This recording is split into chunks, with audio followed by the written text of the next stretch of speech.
BRICS is such a great alliance, why did none of them stand up for South Africa when the US cut aid? Silence is deafening.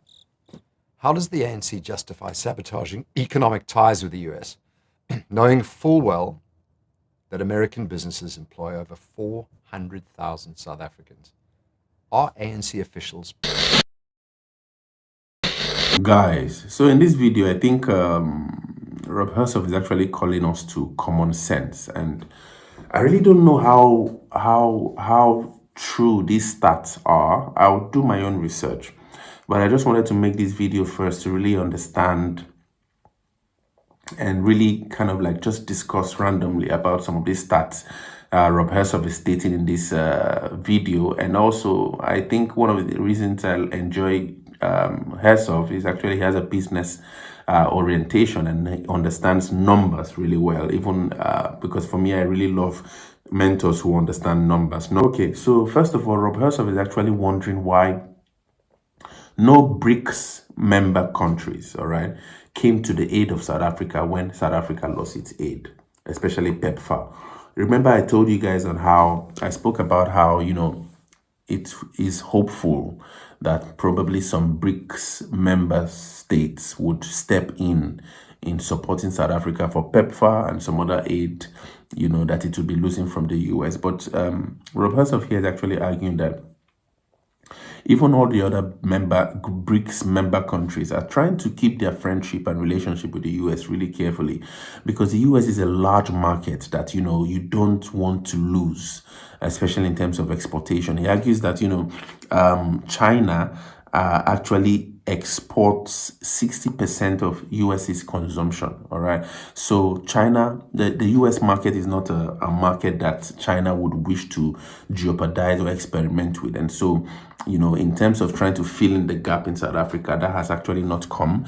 He actually argues that India as well hasn't been able to stand up to the fight, because India is also trying to secure some relationships in strengthening its defense and economic ties with the US. And so anything to do to step on the US's toes now for India isn't something that is wise, okay? Brazil, the same. I think he says that Brazil depends on the US for agriculture, and so Brazil wouldn't want to put itself at the negative end of the US foreign policy by having something to do or things to do with South Africa. He argues that BRICS is actually a financial sinkhole. It's a sinkhole for South Africa, because all BRICS countries do, according to Rob Hersov, is that they take from South Africa, they take raw materials and send finished goods. So let's quickly listen to Rob Hersov break down these stats and these numbers and why South Africa seems to be shooting itself in its own foot and in this relationship now with the US and also in geopolitical affairs. And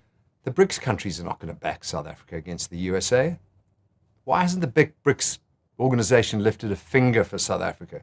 Because every single BRICS country has stronger ties with the USA than with us. China. The US is China's #1 export market, consuming 60% of China's exports. They're in a trade war with the US, and the last thing they want is more trouble.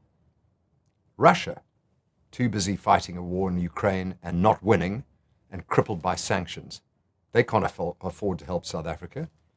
And India, as of the meetings today and yesterday with Donald Trump and Elon Musk, are strengthening their defense and economic ties with America, and they'd rather keep Washington happy. And Brazil, heavily dependent on the USA for agricultural exports. They've got zero interest in burning that bridge for South Africa. Nobody in BRICS is willing to jeopardize their American ties for South Africa. Wake up, ANC. BRICS is a financial sinkhole for South Africa. And meanwhile, the US and the West are the only ones keeping South Africa's economy afloat. The ANC's moronic anti-West rhetoric is fantasy.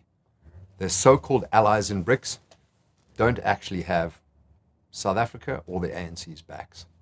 So why does the ANC continue deepening ties with BRICS when it's losing billions every year in each and every relationship with BRICS? If BRICS is such a great alliance, why did none of them stand up for South Africa when the US cut aid? Silence is deafening. How does the ANC justify sabotaging economic ties with the US, knowing full well that American businesses employ over 400,000 South Africans? Are ANC officials personally profiting from BRICS deals while the country suffers? So I'll tell you what's really happening. ANC leaders are either dangerously incompetent or deeply corrupt. South Africa's in freefall under the ANC. The ANC's BRICS fantasy is a scam, and the only people who are benefiting are China, India, Brazil, and Russia, not us. The US is about to be gone, and they won't come back. And BRICS is not going to save South Africa. So what happens next? Will South Africans finally wake up and hold the ANC accountable for this mess? Or will the voters keep falling for the lies, watching the economy collapse while BRICS drains us dry? So there's some really dangerous stats for me that really stand out here. He says that in the whole BRICS movement, right, South Africa runs an 11 billion deficit with China. In other words, there's a trade agreement between South Africa and China, but it's to the tune of a deficit of 11 billion, where South Africa gives raw materials and then imports finished products from China. It doesn't beneficiate. There's no beneficiation of the raw materials leaving South Africa. He says that South Africa kind of like runs a $6 billion deficit deal with India. Being the fact that India also does the same. It's actually exportation of raw materials and importation of finished products. But then these countries have been taking from South Africa. It's actually, according to Rob Hersov now, only the US that has actually been giving the US, South Africa kind of like in that regard. So he says that South Africa has to the tune of $74 billion invested in South Africa. And this $74 billion invested in South Africa's economy has been supporting 400,000 jobs, all right? So that might potentially be lost, especially now in the wake of the fact that South Africa's competition industries wants to fine Google for, I think, to the tune of some billion rand anyway, because it argues that, the traditional media now in South Africa, I think maybe the likes of SABC and all of this, are now on the platform of YouTube or at Google. And Google doesn't have a correct compensation to the ailing in traditional industry that now has moved to the internet, to YouTube. People now consume traditional news media like SABC and all that on their phones, on the internet and YouTube. And so South Africa wants to fine Google for appropriate compensation for that lack of ad revenue coming to the traditional media and all of that. So that's a mess. It appears that I think I was listening to the argument 2 days ago. They were saying that what if Google decides to just leave South Africa, probably YouTube and all of this? It would be a disaster for those of us who are content creators trying to really understand. But at the same time, it would also be a disaster because Google has a lot of investments in South Africa. I would argue, and the relationship it has with the economy, so to speak. So to have that pull out because of this kind of fine might be a really risky one. But Rob Hersov actually argues that US invests $74 billion in South Africa's economy, supporting to the tune of 400,000 jobs. We know how many jobs ArcelorMittal's quit actually cost South Africa going forward. But to have this, the US totally pull out of South Africa's economy, he says that 20% of South Africa's GDP is actually dependent on on American investment. 20% of the whole GDP, gross domestic product of South Africa, is actually dependent on the US, all right? So a fifth of the economy is actually represented by US money. So to have that leave, bro, in the wake of all the whole things we've been speaking about on this channel with SASA grants, SASA dependents are so much. I was speaking to a friend the other day. He told me that if the ANC doesn't pay SASA in 1 month, there there might be a revolution if possible because of that whole dependency. We see that doctors are actually unemployed to the tune of I think 2,000 doctors. We see that 1,700 billionaires have actually left South Africa, and even more. Rob Hersov argues that South Africa hasn't been investigable invest. Yeah, you just cannot invest. Investors are actually pulling out, running out, because it feels really risky investing in South Africa.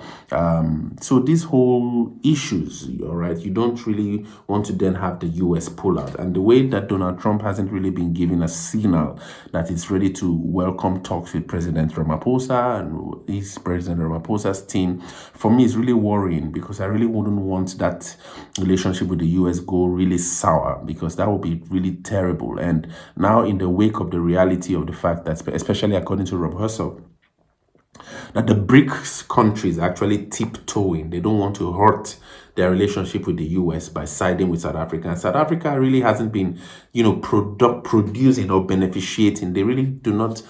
South Africa, and this is just a problem with many African countries as well. We've actually just been exporters of raw materials.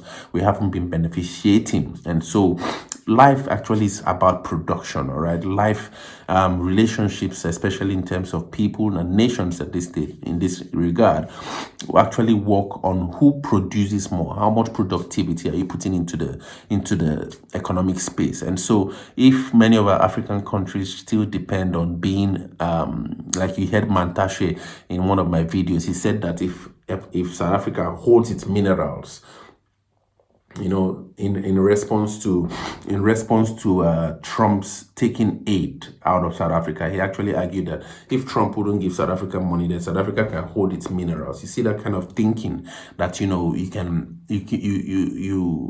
simply just want to be to keep raw materials without thinking about ways to invest in beneficiating those kind of raw materials. So I think that's where many African countries actually are today. And if that kind of like mentality keeps on,